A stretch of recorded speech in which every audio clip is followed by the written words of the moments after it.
মাত্র একটি সিদ্ধ আলু আর 2টি ডিম দিয়ে সকালের টিফিন কিংবা বিকেলের নাস্তার জন্য সহজ একটি রেসিপি শেয়ার করছি। আর সামান্য ঘরে থাকা কিছু উপকরণ দিয়ে ঝটপট কিন্তু টিফিন কিংবা নাস্তার জন্য এই রেসিপিটি একবার হলো ঘরে বানিয়ে দেখতে পারেন। আশা করি আপনাদের খুবই ভালো লাগবে। ভিডিওটি ভালো লাগলে লাইক কমেন্ট শেয়ার করার অনুরোধ থাকলো। নাস্তাগুলো তৈরি করার জন্য প্রথমেই আমি একটি মিক্সিং বলে নিয়ে নিচ্ছি 1 কাপ পরিমাণ ময়দা। আপনি চাইলে এখানে ময়দার পরিবর্তে আটাও দিতে পারেন। দিয়ে দিব স্বাদ মতো লবণ, দিয়ে দিচ্ছি 3 টেবিল চামচ পরিমাণ রান্নার রেগুলার তেল। এখন এগুলোকে খুব ভালো করে ময়ম করে নিতে হবে। খুব ভালো করে যখন এগুলো ময়ম হয়ে যাবে তখন অল্প অল্প পানি দিয়ে একটা ডো তৈরি করে নিতে হবে। আর সাধারণত আমরা যেভাবে রুটি পরোটার জন্য সফট একটা ডো তৈরি করি সেরকম না, এ থেকে কিছুটা শক্ত করে ডোটাকে তৈরি করে নিতে হবে। ডোটাকে মাখানো হয়ে গেলে এখন এটাকে উপর থেকে কিছুটা রান্নার তেল মাখিয়ে 10 মিনিটের জন্য একটি সাইডে রেখে দেব।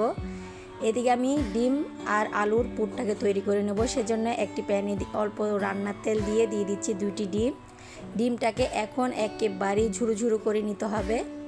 আপনি যদি পরিমাণে বেশি বানাতে চান তাহলে ডিম আর আলুর পরিমাণটা আরও বেশি করে বাড়িয়ে নিতে পারেন। ডিমটা আমার একেবারে রেডি হয়ে গেছে।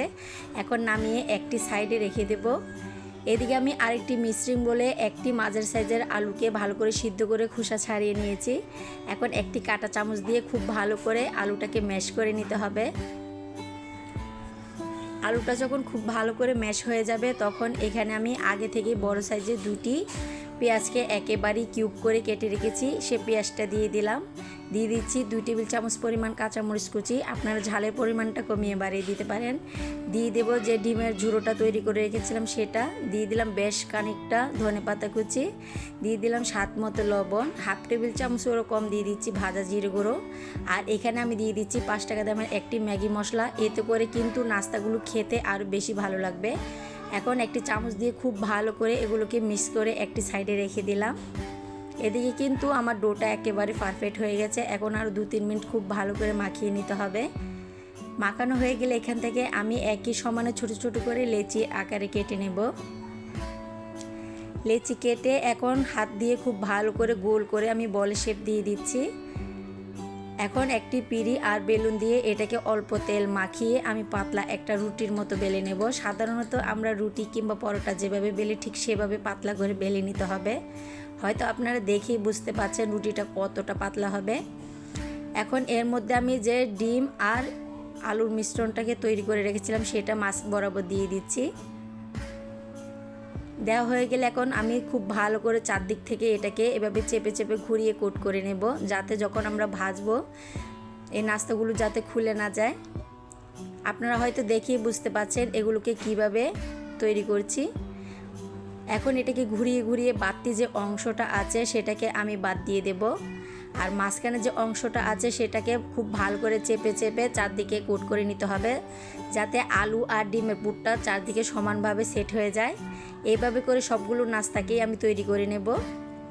নাস্তাগুলো ভাজার জন্য একটি প্যানে আমি পরিমাণ মতো রান্নার তেল গরম করে নিয়েছি। এখন সবগুলো নাস্তাকে দিয়ে এপিট ওপিট 2 পিঠই খুব ভালো করে মনের মতো কালার করে ভেজে নেব। আর দেখবেন নাস্তাগুলো কিন্তু ভাজতে ভাজতে অনেকটাই ফুলে যাবে। নাস্তাগুলো আমার একেবারেই ভাজা হয়ে গেছে। এইভাবে করে সবগুলো নাস্তাকে আমি ভেজে নামিয়ে নেব। আর এই নাস্তাগুলো ভাজতে খুব একটা তেল লাগে না, খুবই অল্প তেলে কিন্তু নাস্তাগুলো ঝটপট ভাজা হয়ে যায়। এখন এই নাস্তাগুলো একটি ছাঁকনি দিয়ে আমি তুলে নিচ্ছি। আর দেখতেই পাচ্ছেন নাস্তাগুলো কত সুন্দর একেবারে ডালপুরির মতো ফুলে গিয়েছে। সকালের টিফিনের জন্য কিংবা বিকেলের নাস্তার জন্য ঝটপট কিন্তু ঘরে থাকা সামান্য উপকরণ দিয়ে এই নাস্তাগুলো তৈরি করে নিয়ে ফেলতে পারেন। আশা করি রেসিপিটি আপনাদের খুবই ভালো লেগেছে। ভিডিওটি ভালো লাগলে লাইক কমেন্ট শেয়ার করতে একেবারেই ভুলবেন না। আপনি যদি আমার চ্যানেলে নতুন হয়ে থাকে চ্যানেলটি সাবস্ক্রাইব করে আমার পাশে থাকবেন। সবাই অনেক বেশি ভালো থাকবেন, সুস্থ থাকবেন। আল্লাহ হাফেজ।